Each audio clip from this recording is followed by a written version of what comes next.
The 5th Bivouac appeared to be a division in reserve. It was far in the rear. On these data, Napoleon formed his plan. He ordered Joubert, who had evacuated the chapel of St. Marco, and who now occupied the level of Rivoli, only with the vanguard, to assume an offensive attitude immediately, to regain possession of the chapel, and at the dawn of day to push the 2nd Division of the center of the enemy as far as possible. 100 Croats, being informed by a prisoner of the evacuation of St. Marco, had just taken possession of it when Joubert returned to that chapel at 4 o'clock in the morning and once more took up his position in advance. The firing commenced with a regiment of Croats. On the approach of day, Joubert attacked the division in front of him and drove it from height to height. In the upper ridge of Montebaldo, which commands the valley of the Adige, the 1st Austrian Division at the center then hastened its march, and a little before 9 reached the heights on the left of the level of Rivoli. It had no artillery. The 14th and the 85th, who guarded this level, had each a battery. The 14th, who occupied the right, repulsed the attacks of the enemy. The 85th was outfronted and broken, but the French general hastened to Massena's division, which, having marched all night, was taking a little rest, led them against the enemy, and in less than half an hour the 1st Austrian Division of the center was beaten and routed. It was then half after 10 o'clock. The Austrian Division of the left, composed of 3,000 infantry, 5,000 or 6,000 cavalry, all the wagons and the heavy baggage of the army, was at the bottom of the valley, and hearing the first firing near the level, and perceiving that Joubert, who was a league in advance, had now no force at the chapel of St. Marco, detached some battalions of light troops to ascend and occupy it, and to take Joubert in the rear. When these battalions were halfway up, the enemy ventured to debouch with 12 pieces of cannon, 2 or 3 battalions of infantry, and 1,000 cavalry. This operation was difficult. It was an absolute escalade. Joubert, having perceived it, sent 3 battalions in double quick time, who reached the chapel before the enemy and precipitated them to the bottom of the valley. A battery of 15 pieces placed on the level of Rivoli showered case shot on that part of the column of the left which had begun to debouch. Colonel Leclerc charged by platoons with 300 horse. LaSalle, chief of squadron, was at the head of the 1st platoon, and by his intrepidity decided the success of the charge. The enemy were overthrown in the ravine. All that had debouched were taken, infantry, cavalry, and artillery. At 11 o'clock, the column of the right of the Austrian army arrived at the position marked out for it, where it met with our division of reserve from Desenzano. The enemy stationed 1 brigade for the purpose of keeping our division in check. Their other brigade, 4,000 strong, took post on the eminence on the 2 sides of the road from Verona to the level of Rivoli. They had no artillery. They thought they had turned the French army, but it was too late. Scarcely had they climbed the height when they witnessed the rout of the 3 Austrian divisions of the center and left. From 12 to 15 pieces of the reserve of artillery were turned against them. After a brisk cannonade, they were attacked, surrounded, and all taken prisoners. The 2nd Brigade, which was more in the rear in position against the reserve from Desenzano, began its retreat. It was hotly pursued. A great number of the soldiers who composed it were killed or taken. It was 1 o'clock in the afternoon. The enemy were retreating from all points and closely pursued.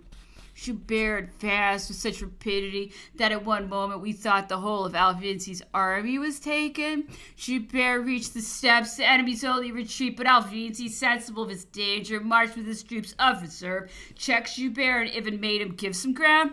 The battle was won. We had taken some cannon, colors, and a great number of prisoners. 2 of our detachments, who were coming to join the army, fell in with the division which had cut us off from the Verona road. Our report was immediately spread in the rear that the French army was surrounded and lost. During this battle, the general-in-chief was several times surrounded by the enemy. He had several horses killed and wounded. Chabot occupied Verona with a handful of troops, but the Caldiero division had suffered so much on the 12th at Saint Michel that it had not been able to molest him. It merely kept its position, a passage of the Dige by Prevera. He marches on Mantua On the 14th, Prevera constructed a bridge at Aguirre, and on the 15th at daybreak, he passed the Adige and commenced his march to Mantua. Augereau advanced on the enemy's bridge, made prisoners of 1,500 men whom Prevera had left to guard it, and gained possession of the bridge during the 15th. But Prevera had gained a march upon him. Mantua was endangered. It was difficult to prevent an enemy who has several pontoon trains from passing a river when the object of the army which defends the passage is to cover a siege. The general must have taken his measures for reaching an intermediate position between the bank which he defends and the place which he covers before the enemy. The French general had given orders accordingly. As soon as the enemy should have passed, the division was to proceed to the Molinella, reach it before the enemy, and after covering the fortress, march against them. This principle and these instructions were forgotten, and Mantua was thereby placed in jeopardy. At 3 in the afternoon, Napoleon, having received intelligence that Prevera was constructing a bridge at Aguirre, instantly foresaw what would happen. He left Massena, Murat, Joubert to pursue Alvienzi. On the following day, and immediately set out for the line before Mantua with 4 regiments. He reached Roverbaro. As Prevera arrived before St. George's, Hohenzollern, who commanded Prevera's vanguard, appeared on the 16th daybreak. He came up to the gate of St. George's at the head of a regiment covered with white cloaks. He knew that this gate was not fortified but covered only with simple field entrenchment. It was in hopes of surprising it. Milolis was commanded there.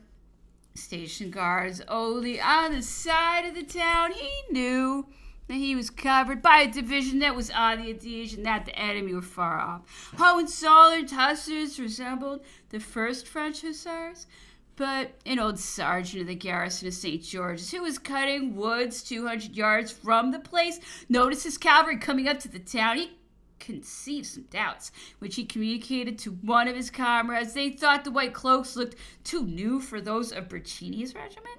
These brave men in this uncertainty ran into St. George's, calling to arms to shut the barrier. The cavalry set off at a full gallop, but it was too late. They were recognized and fired upon with grape shot. All the troops were immediately on the ramparts. At noon, Prevera surrounded the place. The brave Miollis, with 1,500 men, defended himself all day. The 9th Battle of La Favorite. In the meantime, Prevera communicated with Wurmser by means of a bark across the lake. On the 17th at dawn, Wurmser came out the garrison and took up a position at La Favorite. At 1 in the morning, Napoleon placed the regiments between La Favorite and St. George's and prevented the garrison of Mantua from joining Prevera. Serrieri attacked the garrison of Mantua at daybreak with the troops of the blockade. The general-in-chief attacked Prevera. It was at that battle that the 67th gained the name of Terrible. Alone it rushed upon the Austrian line with the bayonet and overthrew all that dared to oppose it. At 2 in the afternoon, the garrison of Mantua, having been repulsed, Prevera capitulated and laid down its arms, leaving us many stand of colors, much baggage, several parks, and some pontoon trains. 6,000 prisoners with several generals remained in our hands.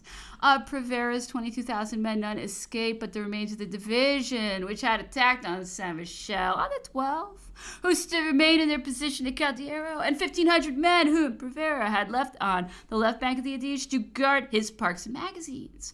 All the rest were taken or killed. This was called the Battle of La Favorite. On the 15th, Joubert drove Alvienzi before him all day and came up to the steps so rapidly that 6,000 or 7,000 men were cut off. Murat, with one column, directed his march on Corona and entered the Tyrol. Headquarters were removed back to Verona. Massena's division proceeded to Bassano. One of Alvienzi's divisions attempted to rally on the Brenta, but was defeated and repulsed beyond the Piave. General Augereau marched to Castelfranco, and from thence to Treviso. A few encounters took place with his vanguard. All the Austrian troops ripped past the Piave. The passes of the Tyrol were universally blocked up with snow. This was the greatest obstacle Joubert had to surmount, but the French infantry triumphed over every difficulty. Joubert entered Trent General Victor was detached on the Avisio and by the passes of the Brenta and reestablished his communications with Massena, whose headquarters were at Bassano. Many prisoners were taken in several trifling actions. Numbers of Austrians sick in abundance of magazines were found in all directions. The army was now in the same position as after the battles of Rovereto and Bassano, and before that of Arcole, and Bessieres was sent to carry the new trophies to Paris. The actions of Saint-Michel, Rivoli, Aguirre, and Lafayette cost Alvisi more than two-thirds of his army. Out of his 80,000 men, he did not reconduct more than 25,000 into Austria. The 10th. Surrender Mantua. Henceforth, we were no longer apprehensive with respect to Mantua.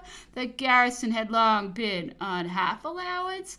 All the horses had been eaten. Wurmser was informed of the results of the Battle of Rivoli. There were now no hopes for him. He was summoned to surrender. He answered proudly that he had provision for a year. Nevertheless, a few days after Clenau, his first aide-de-camp, repaired to Serurier's headquarters, he protested at the garrison still had provisions for 3 months, but that, as the marshal did not believe that Austria could relieve the place in time, his conduct would be regulated by the conditions proposed to him. Serurier answered that he would go and take the command of the general-in-chief on this subject. Napoleon repaired to Roverbello. Serurier caused Clenau to be called in. The French general remained unknown, wrapped in his mantle. The conversation began between Serurier and Clenau. The latter made use of the common arguments and enlarged on the extensive means which Wurmser still commanded and the great quantity of provisions which he had in his magazine of reserve. The French general went to the table and spent about half an hour, during which the discussion with Serurier continued, in writing his decision in the margin of Wurmser's proposals. When he had done writing, he said to Clenau, if Wurmser had but provisions for 18 or 20 days, he would not deserve an honorable capitulation. Here are the terms I grant him, added he. Turned the paper to Serurier. You will find there in particular that he is to be personally at liberty, because I honor his great age and his merits, and because I do not wish him to become the victim of the machinations of his enemies at Vienna. If he opens the gates tomorrow, he shall have the terms I have just written. If he delays a fortnight, a month, or even 2, he shall still be allowed the same conditions. He may now, therefore, hold out to his last bit of bread. I shall set out directly to pass the Po and march on Rome. You know my intentions. Go and communicate them to your general. Clenau, who at first comprehended nothing of this address, soon guessed with whom he had to do. He examined the decisions, the perusals of which filled him with gratitude and admiration. In conduct so generous and unhoped for, dissimulation was no longer necessary, and he confessed that he had not provisions for more than 3 days. Wurmser sent an invitation to the French general, as he was to cross the Po to pass it at Mantua, which would have saved him much distance and difficulty, but all arrangements for the journey were already made. Wurmser wrote to him to express his gratitude, and a few days afterwards sent an aide-de-camp to him at Bologna to inform him of a plot to poison him, which was to be executed in Romania, and gave him the necessary information to preserve himself. This communication was useful. General Serurier, therefore, presided over all the details of the surrender of Mantua, and saw the old marshal and all the staff of his army file off before him. Napoleon was by that time in Romania. The indifference with which he declined the flattering spectacle of a marshal of great reputation, generalissimo of the Austrian forces, at the head of his staff, delivering up his sword, excited great astonishment throughout Europe. Note by the editor, written under dictation. First, Alvinzi, whatever may be said in the different reports, had 80,000 men,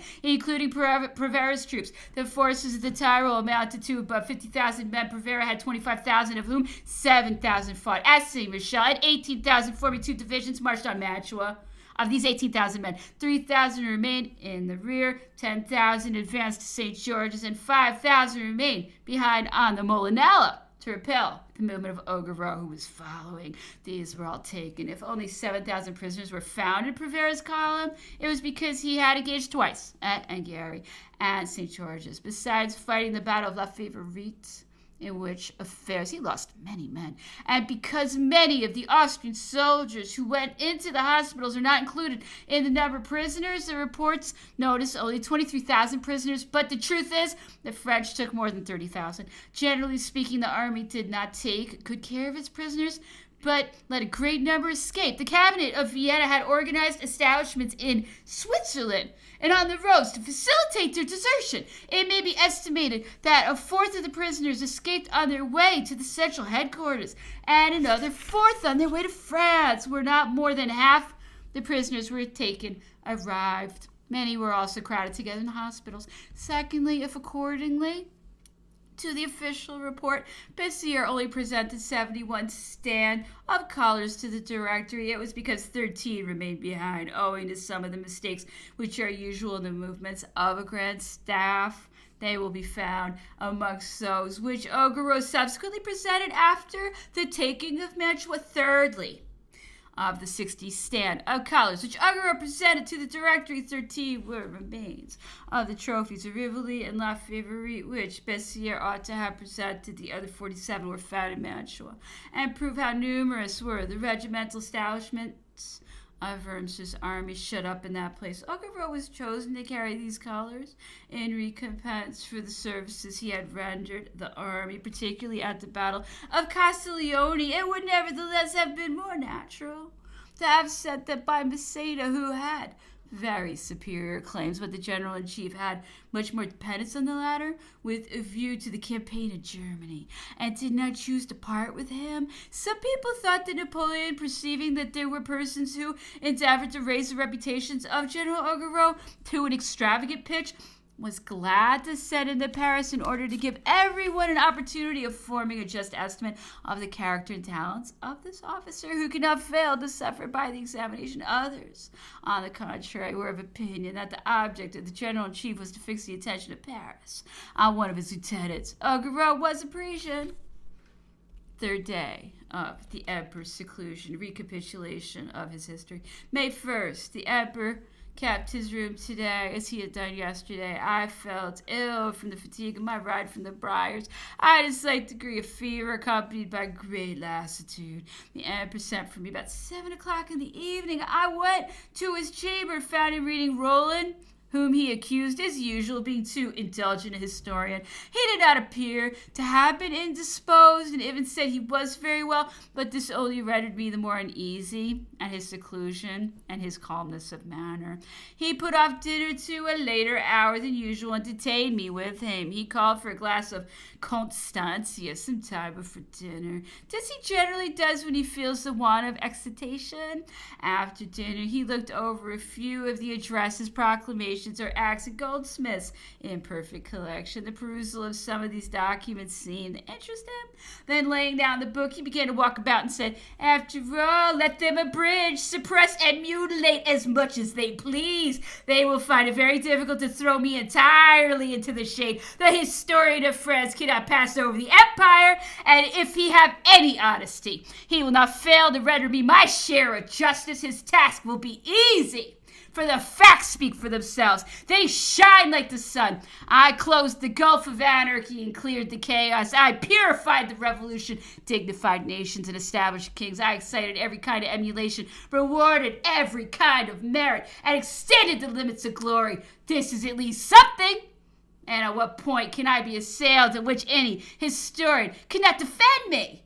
Can it be for my intentions? But even here, I can find absolution. Can it be for my despotism? It may be demonstrated that the dictatorship was absolutely necessary. Will it be said that I restrained liberty? It can be proved that licentiousness, anarchy, and the greatest irregularity still haunted the threshold of freedom. Shall I be accused of having been too fond of war? It can be shown that I always received the first attack. Will it be said that I aimed at universal monarchy? It can be proved that this was merely the result of fortuitous circumstances, and that our enemies themselves led me to step by step to this determination. Lastly, shall I be blamed for my ambition? This passion I must doubtless be allowed to have possessed, and that in no small degree. But at the same time, my ambition was of the highest and noblest kind that ever perhaps existed. that of establishing and of consecrating the empire of reason and the full exercise and complete enjoyment of all the human faculties. And here the historian will probably feel compelled to regret that such ambition should not have been fulfilled and gratified. Then, after a few moments of silent reflection, "This," said the emperor, "is my whole history in a few words." The second, the emperor still kept his room as on preceding days. He sent for me about 9 o'clock in the evening after I had dined. He had seen no one during the day. I remained with him till 11 o'clock. He was in good spirits and appeared to be well. I assured him that the days which we passed without seeing him seemed very tedious, and that we feared his health would suffer from close confinement and the want of fresh air. For my own part, this seclusion caused me great uneasiness and affliction. He went to bed half an hour before he dismissed me. He said his legs refused to support him. He felt fatigued with walking, though he had only taken a few turns with me in his chamber. He spoke a great deal of the Legion of Honor, of Goldsmith's collection, and of the Moniteur. Respecting the latter, he said that it was certainly a very remarkable circumstance, and one of which few besides himself could boast, that he had made his way through the Revolution at so early an age and with so much notoriety, without having to dread the Moniteur. "There's not a sentence in it," said he, "which I could wish to obliterate. On the contrary, the Moniteur will infallibly serve me as a justification whenever I may have occasion for it." Fifth day of seclusion, the third. The emperor still continued within doors and saw no one. This was his 5th day retirement. The different individuals of his establishment knew not how he occupied himself in his chamber. He sent for me, as it were, by stealth, and I went to him about 6 o'clock in the evening. I again expressed to him the anxiety and pain we felt at seeing him thus secluded. He told me he bore the confinement very well, but that he found the days long and the nights still longer. He had been unoccupied during the whole day, he said. He had felt himself out of humor, and indeed, he still continued silent and dull. He took a bath, and I attended him. He concluded the evening by conversing on subjects of great importance. The fourth, the emperor still remained within doors. He had, however, expressed his intention to ride on horseback about 4 o'clock, but the rain prevented him from stirring out. He received the Grand Marshal in his chamber. He sent for me about 8 o'clock to dine with him. He said that the governor had called on the Grand Marshal and had remained with him above an hour. His conversation had been frequently disagreeable and sometimes even offensive. He had spoken on a variety of topics in a tone of ill humor and disrespect, and in a very vague and indeterminate manner, approaching us, particularly as it appears, with being very loud and unreasonable in our complaints. He maintained that we were very well provided for and ought to be content, that we seemed to be strangely mistaken with regard to what was due our persons and our situations. He added, at least so he was understood, that he was desirous of being assured every day by ocular testimony of the existence and presence of the emperor.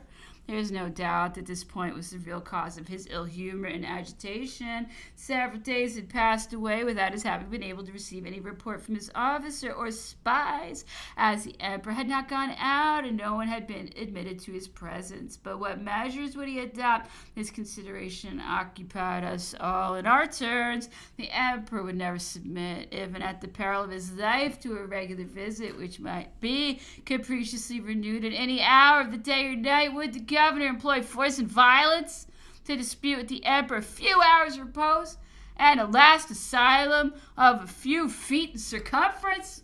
His instructions must have been drawn up in anticipation of the case that had now occurred. No outrage, no want of respect, or act of barbarity could surprise me. As to the governor's remark that we entertain mistaken ideas with regard to ourselves and our situation, we are very conscious that instead of being at the Tuileries, we are at St. Helena, and that instead of being masters, we are captives. How then can we be mistaken? The 5th. About 10 o'clock in the morning, the emperor went out to ride for the first time. While he was mounting his horse, he was informed that the resident of the East India Company in China had come to Longwood and solicited the honor of being presented to him. He sent for him and put some questions to him with great condescension. We then rode out to call on Madame Bertrand, The emperor remained there above an hour. He was weak and altered in his appearance. His conversation was languid. We returned along with the emperor wished to breakfast out of doors. He sent for our host at Briars, the worthy Mr. Balcombe, and the resident from China, who was still at Logwood. The whole time at breakfast was occupied in questions relating to China, its population, laws, customs, and trade.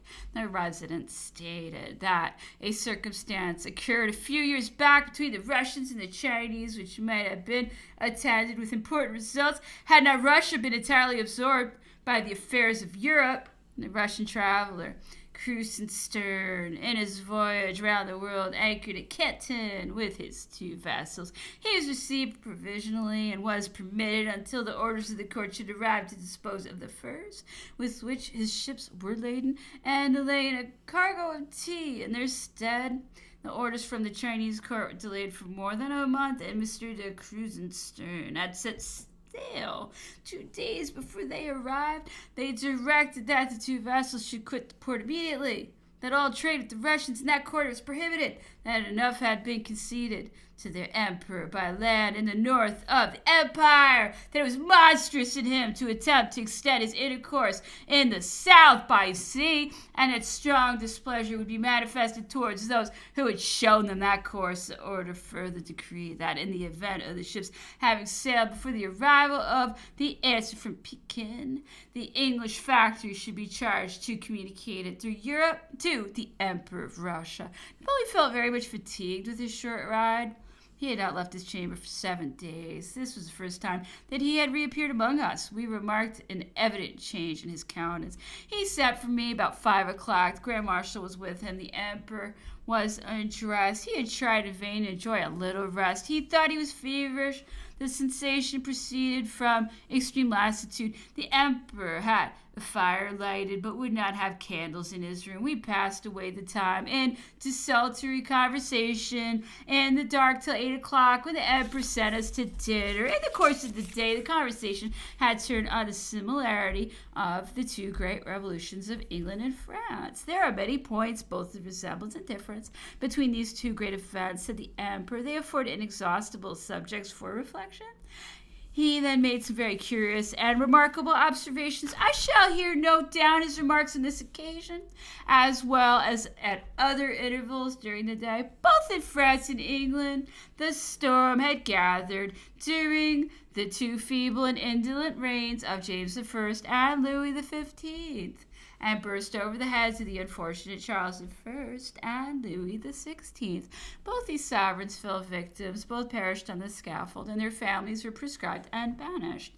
Both monarchies became republics, and during that period both nations plunged into every excess which can degrade the human heart and understanding. They were disgraced by scenes of madness, blood, and outrage. Every tie of humanity was broken, and every principle overturned. Both in England and France at this period, 2 men vigorously stemmed the torrent and reigned with splendor. After these, the 2 hereditary families were restored, but both pursued an erroneous course. They committed faults. A fresh storm suddenly burst forth in both countries and expelled the 2 restored dynasties without their being able to offer the least resistance to the adversaries who overthrew them.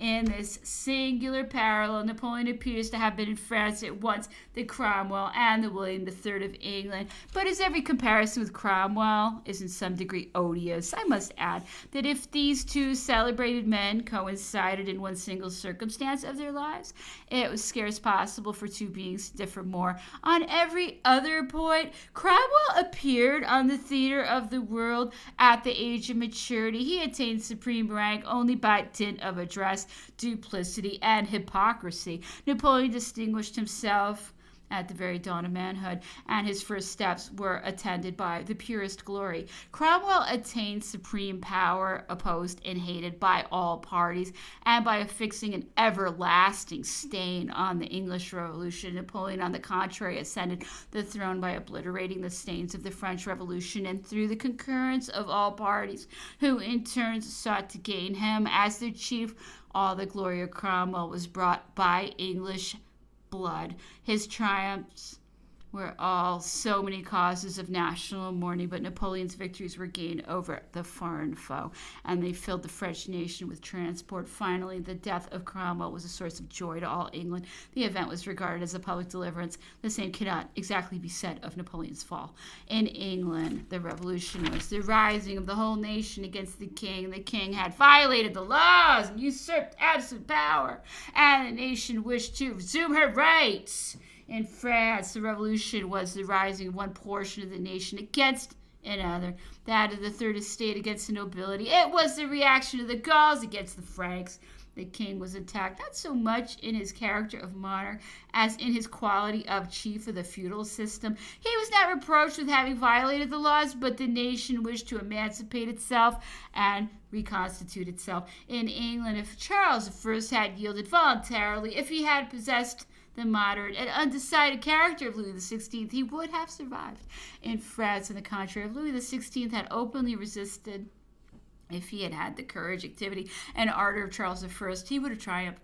During the whole conflict, Charles I, isolated in his kingdom, was surrounded only by partisans and friends, and was never connected with any constitutional branch of his subjects. Louis XVI was supported by a regular army, by foreign aid, and two constitutional portions of the nation, the nobility and the clergy. Besides, there remained to Louis XVI a second decisive resolution, which Charles I had it not in his power to adopt, namely that of ceasing to be a feudal chief in order to become a national chief. Unfortunately, he could not decide on either the one or the other. Charles I therefore perished because he resisted, and Louis XVI because he did not resist. The one had a perfect conviction of the privileges of its prerogative, but it is doubtful whether the other had any such conviction, any more than he felt the necessity of exercising its privileges.